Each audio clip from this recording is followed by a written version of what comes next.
Well, we got plan 3. I got the air compressor and the 1-inch impact gun in the cab of the truck. We're trying to remove a pin on a dozer, and it is just whooping our butt. Just the simple bolt that came through the pin took us 3 hours of torching and hammering and drilling. We drilled it out to where there was hardly any bolt left, and it's still, I mean, we were there with a maul and a big bar, and it's still, and it took quite a bit of heat to get that sucker to move on out. And then the big 3-inch diameter pin that holds the blade on. So I made a puller. I'll get a video when I get there if I can, if the customer's not right there. And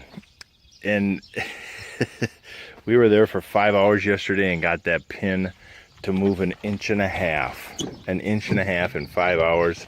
Heat, hammer, use the puller I made. Heat, hammer, use the puller with a 6-foot bar on the nut, and 1.25 inch threaded rod.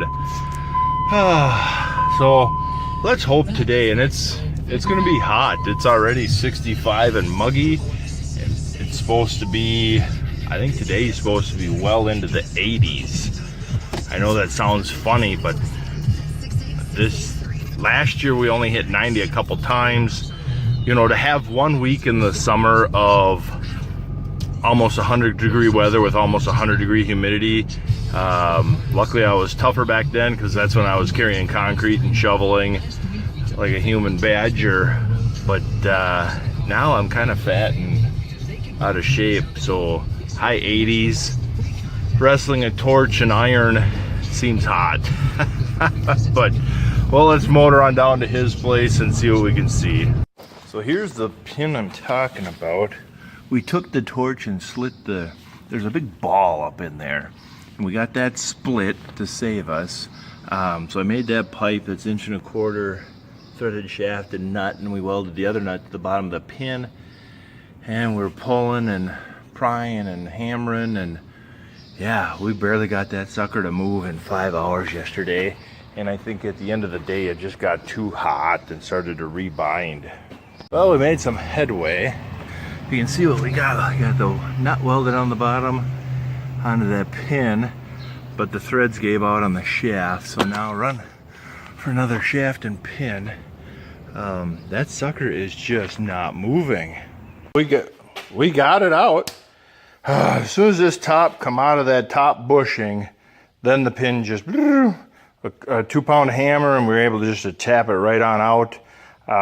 We already had the big ball split, the bushing here.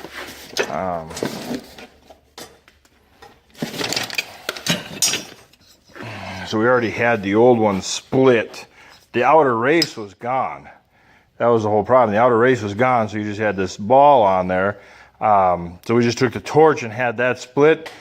But we got it. So now I'm just trying to grind the mushroom out of the end of the shaft and clean the shaft up, because he doesn't want a new shaft, and then start test fitting and see. Well, by golly, it's already kind of going. So yeah, lube that shaft up and start test fitting, and if I can get it to go through this bushing nice, then you'd like to think it would go back in the dozer nice. Well, by golly, there we go. That's a nice fit. Yeah, that's nice. So that's cleaned up, that's ready to go. Now I just got to get back down there and clean up that yoke frame out of the dozer to see if we can't get the pin to go into that yoke frame better. For cleaning up them big bores, I like to take a 1/4 inch bolt, just slide some emery cloth through it. You know, it spins this way, so you kind of get it down in there, and then like a hone, you know, and just up and down, and she'll polish that, and then you can flip the emery cloth over and get double life out of it. But it will really, you know, emery cloth, you're only going to take maybe a half thou at most. But it you know, in an instance like this, that's all we need. So the guy just spent 5-10 minutes just polishing the heck out of that. But yeah, that's a great little Great little trick, great little tool to use. Everything cleaned up. You know how you gotta reach inside, so I can't get my fingers in that hole. So I took the greaser with a little paper towel around it to hold it tight in the socket. Now it'll allow me to put a little pressure to get the thread started. And voila, there you go. So we're getting everything cleaned up. The pin goes in, the bushing's nice. Now the blade itself, there's this big lip here. I gotta take the torch and I'll have to torch that down, that lip down some, clean that up. And we're getting closer, we're getting closer. Well, we got her. She's back together. We just got to pick up some new bolts for them plates to hold that bushing for its up and down, and a new bolt for the bottom to hold the pin in place, but it's there.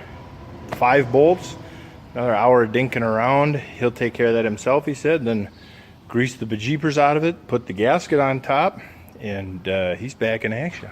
It's a nice little 650. I overhauled this transmission on this thing, and you just take this rear plate off.